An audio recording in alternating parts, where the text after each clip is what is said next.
Hi friends, today we will talk about how to fix or how to solve the problem of log out on the application of Slack. You will click on settings. In this page you can click on apps, default apps, app settings. On above you can search about Slack and you will enter. Then you can click on first stop and you can click OK.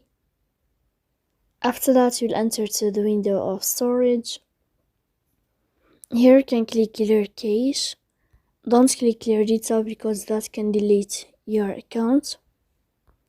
In the end you can turn off your phone and you can wait a moment to turn on your phone again to fix that problem.